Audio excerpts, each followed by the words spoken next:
Deuteronômio, capítulo 8.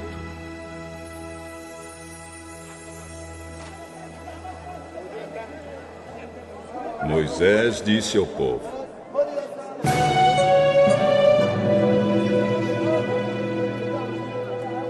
tenham o cuidado de obedecer a todas as leis que hoje eu estou dando a vocês, para que vocês vivam e se tornem mais numerosos, e entrem e tomem posse da terra que o Senhor Deus jurou dar aos nossos antepassados.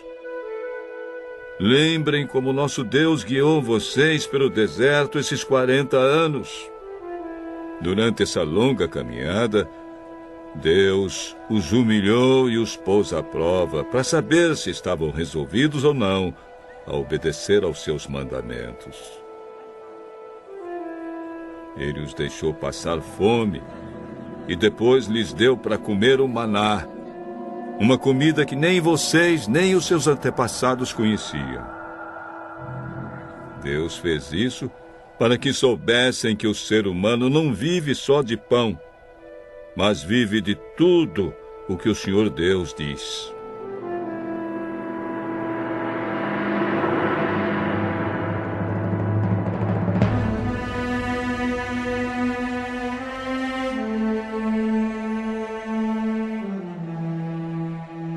Durante esses 40 anos, as roupas que vocês vestiam não ficaram gastas e os seus pés não ficaram inchados.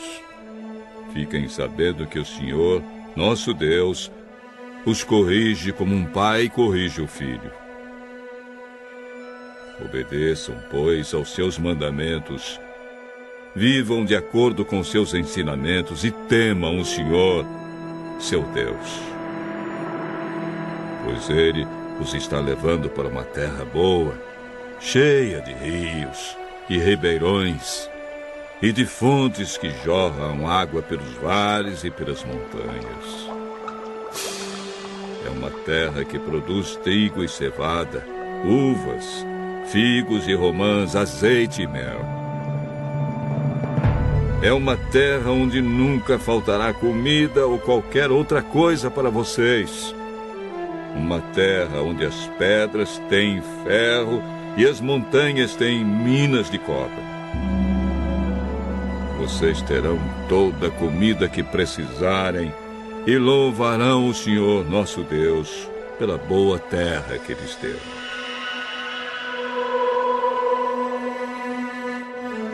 Nunca esqueçam o Senhor, nosso Deus, e tenham o cuidado de obedecer aos seus mandamentos e às suas leis, que hoje eu estou dando a vocês. Naquela terra vocês terão toda a comida que quiserem.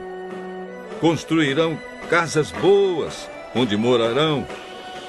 O seu gado e os seus rebanhos aumentarão. Vocês ajuntarão mais prata e ouro e terão tudo de sobra.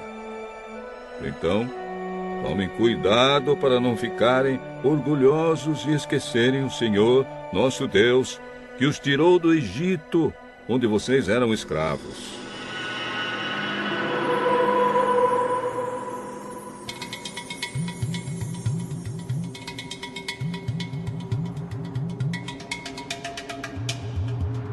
Ele os levou por aquele enorme e perigoso deserto, cheio de cobras venenosas e de escorpiões, e onde não havia água.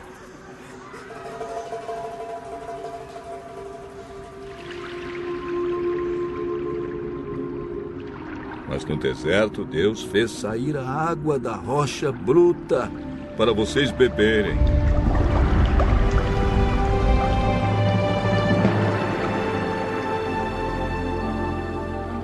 e lhes deu para comer o maná, uma comida que os seus antepassados não conheciam.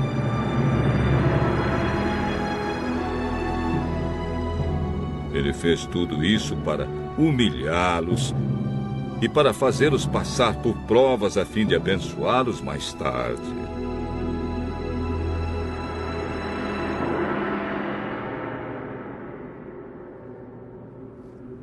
Portanto, não pensem que foi com a sua própria força e com seu trabalho que vocês conseguiram todas essas riquezas.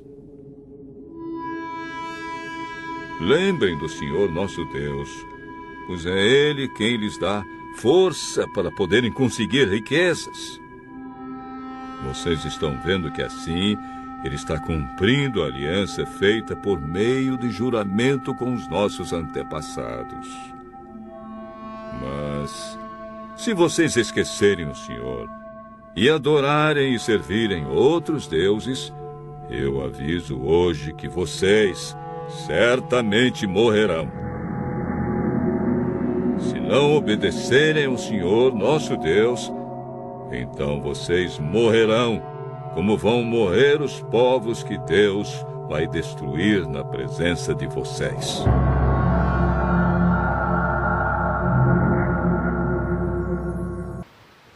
O mundo que nós experimentamos hoje, o que nós vemos, sentimos, é uma escolha de um afastamento irredutível do nosso Deus. Essa foi a preocupação de Moisés também. Moisés já estava pensando nisso desde aqueles dias. Por quê? O povo de Deus estava entrando numa terra próspera. Saiu lá do Egito, 400 anos no cativeiro, 40 anos no deserto, todos os sofrimentos, problemas. E o povo agora estava entrando na terra de Canaã. Eles estavam entrando em terras que já se podia cultivar, terras que estavam produzindo. Eles iam entrar em casas que eles não edificaram, cidades que eles não construíram. A preocupação de Moisés antes de morrer é deixar aqui para eles e relembrar a lei. Era evidente que eles se dariam bem ali. Isso podia trazer um esquecimento para o coração do povo de Deus de quem era e do que havia feito Deus por eles. E também de quem eles eram. Moisés então dá a lei outra vez. Deuteronômio significa a lei outra vez, porque é a repetição de tudo que Moisés tinha ensinado para eles nos primeiros 4 livros da Bíblia. E a lei é dada de novo e convoca o povo a lembrar e relembrar os feitos de Deus. Eu queria que a gente pensasse sobre isso. Vamos ler comigo? Trazendo à memória os feitos de Deus. Trazendo à memória os feitos de Deus. Aí no versículo 2, se você observar, por favor, nos ajuda a refletir sobre isso. Versículo 2. Vocês devem recordar, diz esse texto, vocês devem recordar de tudo e de todo o caminho que Deus permitiu que vocês passassem. O povo estava entrando na terra de Canaã. Moisés disse assim: olha, eu conheço esse povo, caminhei com eles 40 anos. 40 anos no deserto. E eles precisam de relembrar os feitos de Deus na vida deles. E o primeiro passo para isso é lembrar-se constantemente de onde que a gente saiu. Escravidão fazia parte da história do povo de Deus. Escravidão e provação. Isso é que forma o povo hebreu. Sofrimento. O Egito foi o lugar, a escola, disciplina para o povo hebreu. E eles precisavam saber de onde eles tinham saído. Nós cantamos com as crianças aqui, né? A mulher de Ló que olhou para trás. Então isso assim diz para a gente não deve olhar para trás, no sentido de sentir saudade de coisas que a gente vivia, que não agradava o coração de Deus. É preciso a gente saber usar muito bem a chave que guarda o nosso passado. Todos nós temos a chave que guarda o nosso passado. E nós precisamos ter disciplina e saber usar muito bem essa chave que guarda o passado. De vez em quando é preciso pegar essa chave abrir a porta, relembrar algumas coisas do nosso passado, como um álbum de fotografia quando a gente vê a nossa própria história sendo construída. De vez em quando é preciso a gente refletir sobre o lugar de onde que Deus tirou a gente. Olhar para o passado, para o povo, deveria ser um incentivo para permanecer com Deus e educar os jovens a continuar com Deus. Escravidão e morte hospedaram o povo de Deus no passado. Deuteronômio 6, por exemplo, que manda os pais inculcar isso na cabeça dos filhos, a maneira que Deus usou na sua pedagogia para nos fazer ajudar os nossos filhos, nossos netos, a relembrar, lembrar, relembrar e conhecer quem é esse Deus, quem nós somos, qual é a nossa história, de onde nós viemos. Você consegue visualizar o poço do qual Deus te tirou?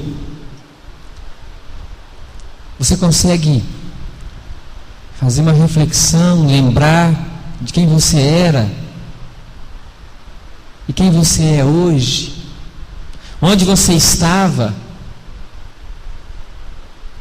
e como você está hoje? Nessa reflexão diária, para avaliar o nosso crescimento e a nossa aproximação do nosso Deus, consegue avaliar a diferença de uma vida sem Deus e uma vida com Deus? É isso que Moisés está fazendo com o povo. Vocês devem recordar de tudo que Deus fez na vida de vocês nesses 40 anos. A sandália que não se gastou no pé, as vestes que não ficaram velhas, o Deus que deu água da rocha para vocês, o Deus que mandou pão do céu. E Moisés relembra todos os feitos de Deus, para que o povo pudesse trazer isso à memória constantemente. Lembrar de onde saímos não é vanglória de um mérito próprio. Eu não era nada e hoje eu sou alguém. Eu não era isso e agora eu sou aquilo. Mas é gratidão por saber que nós saímos por misericórdia do nosso próprio Deus. Quem nós somos hoje e onde nós estamos hoje é fruto da graça bendita do nosso Deus. Você consegue fazer isso? Visualizar onde você estava e onde você está hoje? Guarda-te e não esqueça dos mandamentos que o Senhor deu para vocês. Moisés sabia que não ia continuar liderando o povo de Deus. Moisés estava com 120 anos, e não só por isso, pela idade, mas pela sua própria maneira que ele agiu diante de Deus, por disciplina divina. Moisés não adentrou a terra junto com o povo, mas ele deixa seu último recado, último conselho. Lembre-se do que Deus fez por vocês, de onde vocês saíram, e guarda o mandamento do coração, o mandamento de Deus no coração de vocês. Alguém, sei quem, associou a palavra mandamento com algo ruim. Muitos mandamentos, né? Não pode isso, não pode aquilo, não sei o quê. Mas a verdade dos mandamentos de Deus não é isso. E o que é a verdade dos mandamentos de Deus? A lei dada por Deus para o nosso próprio bem, para o nosso próprio bem, nossa própria edificação. Mandamento visam as bênçãos de Deus sobre o seu povo. Por quê? Porque Deus não arma cilada para ninguém. Deus não brinca de faz de conta. E como o texto mesmo diz, Deus age como um pai, o pai que quer bem do filho, que ama e que coloca as regras, né, na casa, no relacionamento, na convivência, para que haja um bom andamento da família. Os mandamentos servem como uma prevenção e como um aviso divino. E por isso Deus nos previne. O salmista Davi, ele consegue ver os benefícios dos mandamentos de Deus na nossa vida. Se você abrir lá no Salmo 19, eu gostaria que você abrisse, por favor, a sua Bíblia. Salmo 19, versículos 7 a 11, por exemplo. Você vai ver como que alguém que conhece Deus, que se conhece, que teve um bom relacionamento com Deus, expressa o significado dos mandamentos divinos. Olha aí, Salmo 19, 7 a 11. Olha o que diz. A lei do Senhor é perfeita. Mandamento, a lei do Senhor, mandamento, lei, preceito, tudo significa lei. O testemunho do Senhor é fiel. Os preceitos do Senhor são retos e alegra o coração. O mandamento do Senhor é puro. O temor do Senhor é límpido. Permanece para sempre. Os juízos do Senhor são verdadeiros e todos igualmente justos. São mais desejáveis do que o ouro, mais do que muito ouro depurado. São mais doces do que o mel e destilados favos. Além disso, por eles se admoesta teu servo, em os guardar a grande recompensa. Os mandamentos do Senhor servem para trazer recompensa para a gente mesmo. E o povo de Deus deveria, para o seu próprio bem, para o seu próprio benefício, trazer isso no coração. Lembrando de onde eles saíram, lembrando de toda a sua trajetória, mas lembrando também dos mandamentos do Senhor que iam reger a vida do povo, a vida social, espiritual, em todos os sentidos. Além de ser bom, ainda dá recompensa. Quais são esses mandamentos hoje, para que a gente possa guardar? A gente pode pensar assim, a Bíblia tem 10 mandamentos. Não são só 10, são muitos, talvez mais de 200. Mas olhando para os mandamentos com um coração grato, a gente pode pensar hoje, me ajuda a citar alguns mandamentos na nossa vida prática hoje da palavra de Deus. Além dos 10 que a gente já conhece, que são ótimos, maravilhosos, para o nosso bem. Alegrai-vos sempre no Senhor. Então, o pastor já adiantou um, obrigado, não vale mais. Só um. Alegrai-vos sempre no Senhor. Mandamento de Deus que a gente tem que ser uma pessoa feliz. Outro, me ajuda aí. Em tudo dai graças. É isso, muito bom. O que mais? Sede santos. Alguém disse um por aqui assim? Orai sem cessar. Mandamento. Para que é isso? Para o nosso próprio benefício. O que mais? Amar o próximo. Aquele versículo que o Jorge leu pela manhã, lá de Jeremias, muito interessante, né? Orai pela paz da cidade, porque na paz da cidade vós tereis paz.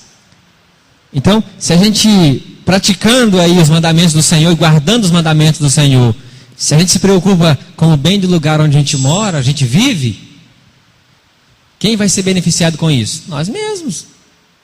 Ora, é com a prosperidade dessa cidade que vocês moram, é que vocês vão ser prósperos.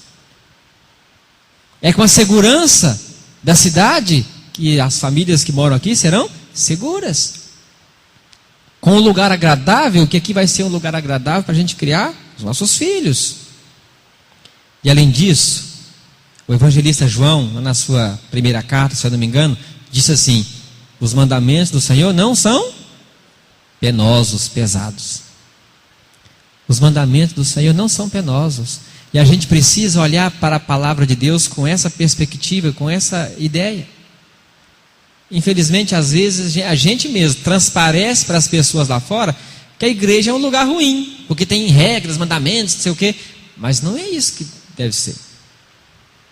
Quantas pessoas que eu já conheci, que disseram assim: eu não vou para a igreja, porque se eu for para lá, eu vou ter que parar de fazer isso, fazer aquilo, aquilo outro. Pensa assim, como que se fosse algo negativo, ruim. Mas não é isso. Os mandamentos do Senhor não são penosos. E eles visam o nosso próprio cuidado com a soberba. Acho que foi Benjamin Franklin, se eu não me engano. Alguém disse, tem um ditado que diz assim: quer conhecer uma pessoa? Dá poder para ela. Isso é verdade, não é? Quer conhecer uma pessoa de verdade? Dá autoridade, dá poder nas mãos dela que você vai conhecer quem é essa pessoa. No mundo capitalista, é o mundo que nós vivemos, dinheiro é poder. Quando nós organizamos a nossa igreja, finalzinho de 2012, aí eu fui lá no banco, todo feliz, porque nós íamos abrir a conta em nome da igreja. A igreja tem um CNPJ, uma conta no seu nome, tudo, e fui lá conversar com o gerente, né? Para abrir uma conta em nome da igreja. Aí mostrou as taxas de juros, as coisas todas. Aí eu perguntei se não tinha condições assim de fazer umas taxas mais amigáveis, né, para a igreja. Está começando agora, tudo. Aí, infelizmente não tem, ela disse. É isso aí mesmo e pronto. Já me deixou numa situação assim, pronto, vai embora que tem outro na fila. Aí eu pensei assim, será que lá tem uma loja de material de construção, uma rede que chama Construvip? Eu pensei assim, será que se fosse o dono da Construvip chegasse aqui e pedisse isso, será que ela não conseguiria fazer uma taxazinha melhor? Mas a igreja vai movimentar o quê? 3 mil reais por mês? Mas é assim que o mundo capitalista vê, que o mundo capitalista pensa. Dinheiro é poder. E Jesus lá em Mateus capítulo 5, ele disse assim, que dos pobres, né, os pobres herdarão o reino de Deus. Tá, não estou falando e pregando a questão da pobreza. Não, não é isso que eu estou dizendo, não. O que Cristo está dizendo aqui tem um sentido mais abrangente do que na situação financeira. É no sentido de espírito também, de dependência. A pessoa pode ser riquíssima e ter um sentimento de espírito de dependência de Deus. A pessoa pode ser pobre e ser o quê? Arrogante, achar que não precisa de ninguém, não precisa de Deus, muito menos. E o povo de Deus deveria guardar isso no seu coração. Estavam saindo da escravidão do Egito, entrando na terra de Canaã. Moisés sabia que eles iam se dar bem ali, que eles iam ficar bem de vida, de situação, ficar ricos. E Moisés disse para eles assim, olha, traga à memória os feitos de Deus. Não diga assim, o meu braço é que me deu o que eu tenho hoje. Não diga a minha inteligência, a minha influência, a família do qual eu sou, é que me colocou na posição que eu estou hoje.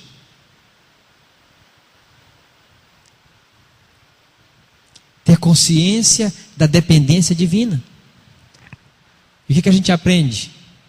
A soberba é mãe da ingratidão. Trazer à memória os feitos de Deus seria ter uma vida de gratidão a que Deus tinha feito na vida do povo. E às vezes um coração soberbo prejudica essa questão da gratidão. Existem pessoas que infelizmente elas não podem ficar ricas não. Hein? Tem pessoas que infelizmente não podem ficar ricas, sabe por quê? Deus sabe que se isso acontecer, vai ser a maior desgraça na vida da pessoa. Sério? Estou falando uma coisa séria. Tem gente que se ficar rica, ficar bem de situação, acaba com a família inteira. Destrói tudo. De vez em quando a gente vê na televisão aí, pessoas ganharam na Mega Sena, acabou tudo. Primeira coisa que o homem faz é largar a família. Tem alguns, né? A esposa que ficou 40 anos com ele não serve mais. Os amigos ali dos momentos difíceis, muito menos. Eles mudam, ninguém nunca fica sabendo de onde foi. Deus sabe que às vezes a riqueza pode trazer uma soberba muito grande no coração da pessoa. A agenda fica cheia. Os compromissos com amigos importantes. Eventos que não acabam mais.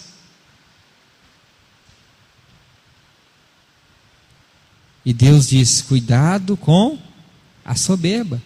Os valores mudam, os costumes mudam. O âmbito da fé se torna muito pequeno para os relacionamentos dos filhos. Às vezes, as pessoas simples da igreja já não são mais boas companhias e elas não falam a mesma língua que eu falo e também não consigo inseri-las no mundo que eu ando lá fora das pessoas influentes, importantes, e a gente fica aquele negócio complicado.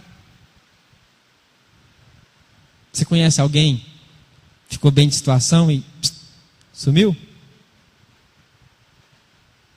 Acontece? Infelizmente isso acontece. Eu já conheci pessoas maravilhosas, clamavam a Deus, que fervou a fé, uma coisa extraordinária, pessoas humildes. Deus abençoou, melhorou de situação. Acho que a primeira coisa que parou foi de orar. Não precisa mais pedir, agora já estou bem. Sumiram da presença de Deus, a agenda está cheia. O povo deveria trazer à memória os feitos de Deus e tomar muito cuidado com a questão da soberba.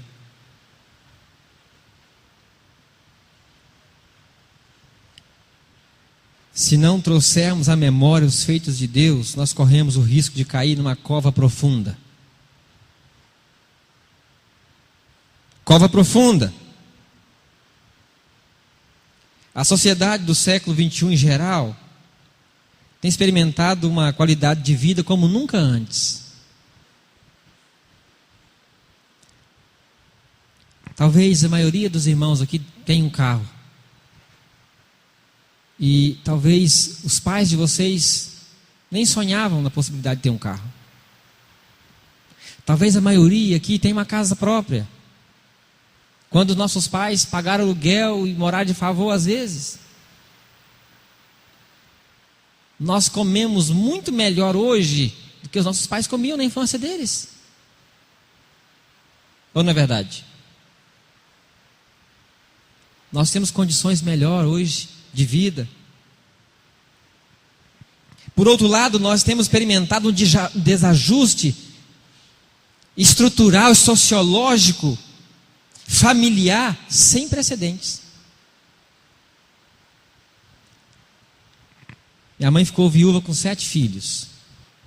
Mais novo tinha 6 meses, mais velho tinha 14. Ela disse assim, é uma frase que ela sempre dizia, que eu nunca esqueci: come pau, come pedra, é comigo. Ela dizia. Por quê? Muitas pessoas ficaram com dó da gente e queria que a mãe desse a gente, entendeu? Você me dá fulano, me dá ciclano, eu cuido, me dá para mim que eu te ajudo. Ela disse, não, come pau, come pedra, comigo. Tivemos o prazer de, comecinho do mês agora, foi em Minas Gerais, onde que minha mãe mora, e nós nos encontramos lá, a maioria dos irmãos, todos, as esposas dos irmãos, os maridos, os netos, a casa ficou cheia. Talvez se ela tivesse dado, hoje ela está numa situação bem melhor, afinal de contas 7 saíram, né, pararam de comer às custas dela, agora está bem de situação. Talvez ela teria uma grande tristeza no coração de ter dado um deles, um de nós. A sociedade do século XXI tem vivido um desajuste familiar muito grande.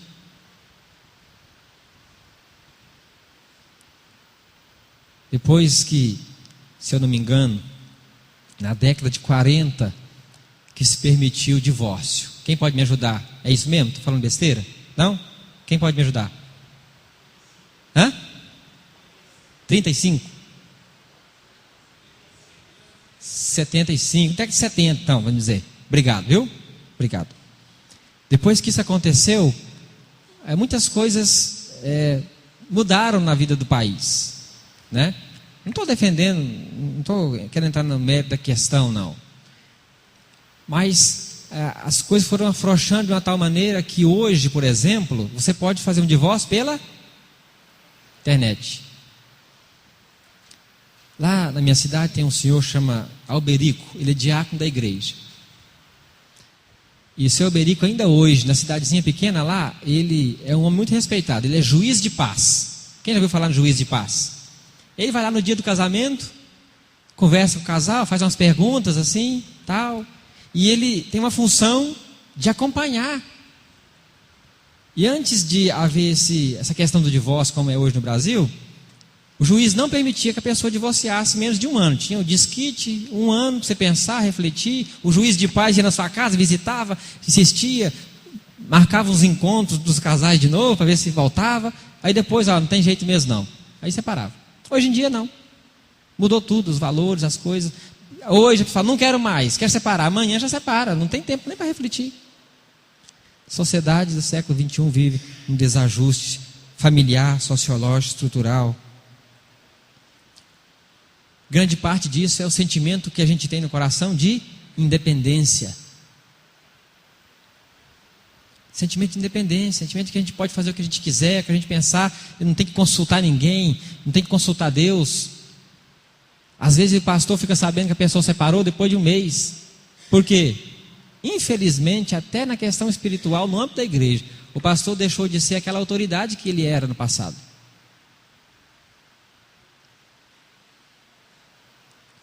E Deus fala para o povo assim, ó, cuidado com a soberba, vocês vão prosperar.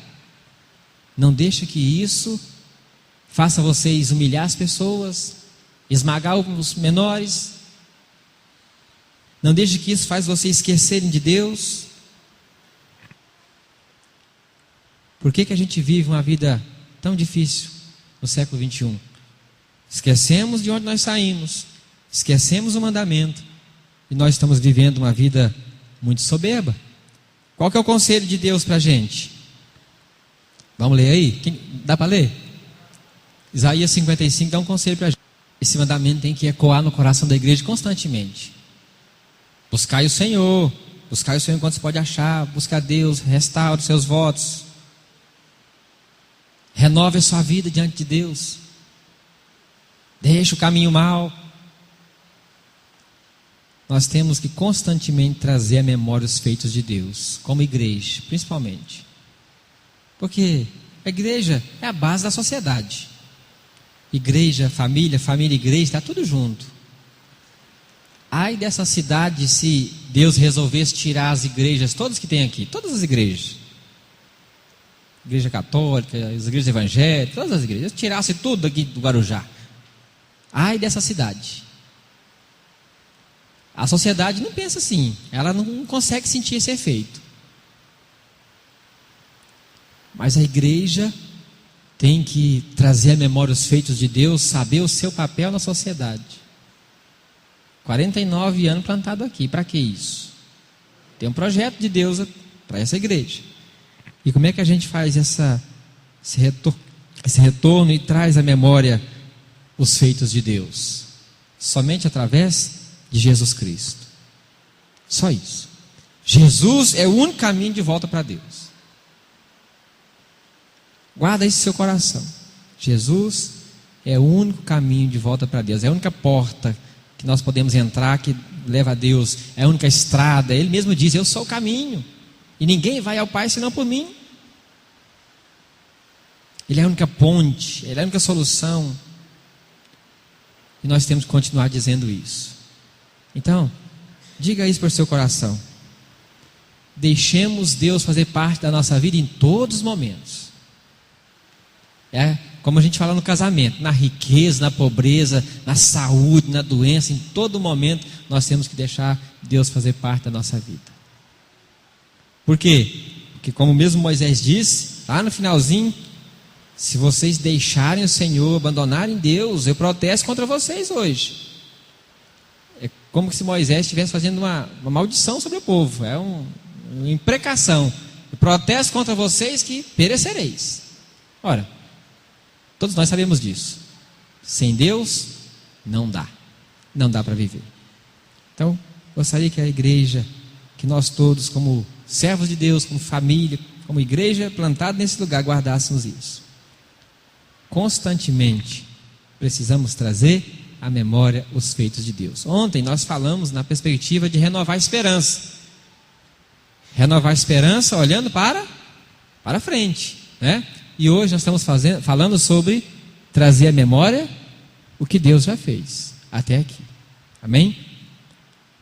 Louve a Deus pelo que Ele já fez e continue louvando por aquilo que Deus ainda vai fazer em nome de Jesus. Deus abençoe a todos.